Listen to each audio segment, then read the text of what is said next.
নমস্কার বন্ধুরা, মুন কিচেনে সবাইকে স্বাগত। আজকে আমি নিরামিষভাবে ছোলার ঘুগনি বানিয়ে দেখাচ্ছি। খেতে দারুণ হয় এই রেসিপিটি। আশা করছি সবার ভালো লাগবে, আর ভিডিওটি স্কিপ না করে পুরোটি দেখার অনুরোধ করছি। তো চলুন এই রেসিপিটি কিভাবে আমি তৈরি করছি দেখে নিই। এখানে একটা টমেটো নিয়েছি, আদা নিয়েছি 1 ইঞ্চির মতো, আর 4টে নিয়েছি শুকনো লঙ্কা। আমি জলে এখানে ভিজিয়ে নিয়েছি, এতে কালারটা খুব ভালো হয়। এখন আমি টমেটো, আদা আর ভেজানো শুকনো লঙ্কা মিক্সিং জারে একটা দিয়ে পেস্ট করে নেব। একটু জল দিয়ে নিচ্ছি। এখন কড়াই গরম করতে দিয়েছি, এর মধ্যে দিয়ে দিচ্ছি 3 চামচ পরিমাণে সরষের তেল।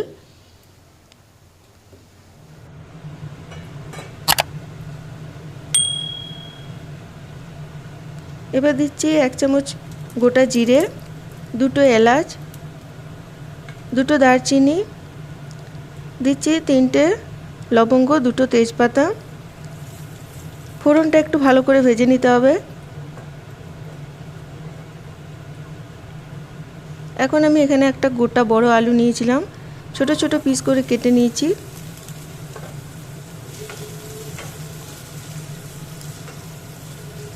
আলুটা ভালো করে একটু ভেজে নেব।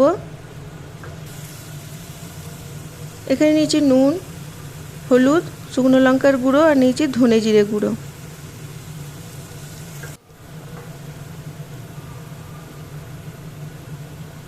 এখন আমি দিয়ে দিচ্ছি হলুদ, স্বাদ মতো নুন, দিচ্ছি লঙ্কার গুঁড়ো 1/2 চামচ, আর দিচ্ছি 1 চামচ ধনে জিরে গুঁড়ো। এবার সব শুকনো মশলাগুলো একসাথে আমি ভেজে নেবো আলুর সাথে।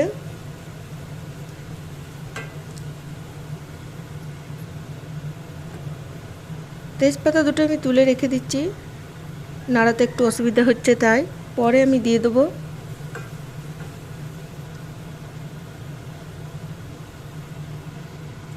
এখন আমি যে টমেটো আদার পেস্টটা করে রেখেছিলাম আর শুকনো লঙ্কা, সেটা দিয়ে দিলাম।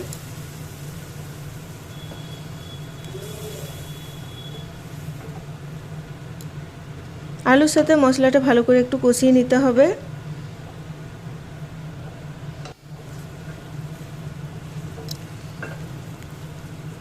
দেখুন মশলাটা অনেকটাই কষানো হয়ে গেছে।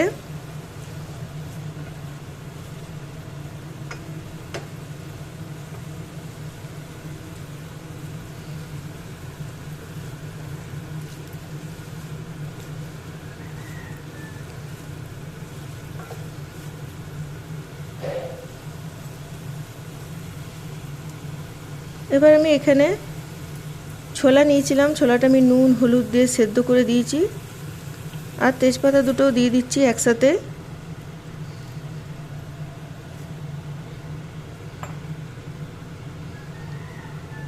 আলু ছোলা ভালো করে মশলার সাথে একসাথে মিশিয়ে দিতে হবে।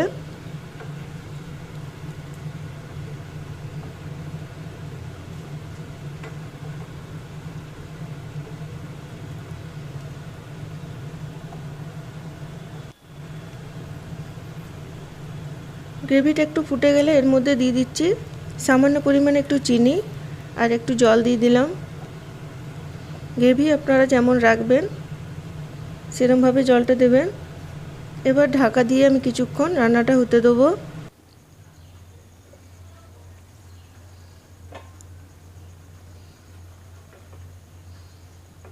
দেখুন রান্নাটা অনেকটা হয়ে গেছে, আলুটাও সেদ্ধ হয়ে গেছে। এবার এখানে আমি 1 চামচ পরিমাণে কাসুরি মেথি নিয়েছি, এটা একটু ভালো করে হাতে ঘষে ছড়িয়ে দিলাম। কাসুরি মেথিতে খুব সুন্দর একটা ফ্লেভার আসে, টেস্ট খুবই ভালো লাগে।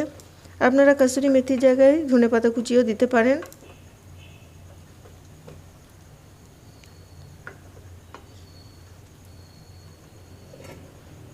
তৈরি হয়ে গেল ছোলার ঘুগনি। ঢাকা দিয়ে স্ট্যান্ডিং টাইমে রেখে দিলে হয়ে যাবে। আমার এই রেসিপিটি ভালো লাগলে অবশ্যই লাইক, কমেন্ট, শেয়ার করবেন। আর যারা এখনও সাবস্ক্রাইব করেননি তারা নিত্য নতুন ভিডিও পেতে আমার চ্যানেলটিকে সাবস্ক্রাইব করবেন। নমস্কার।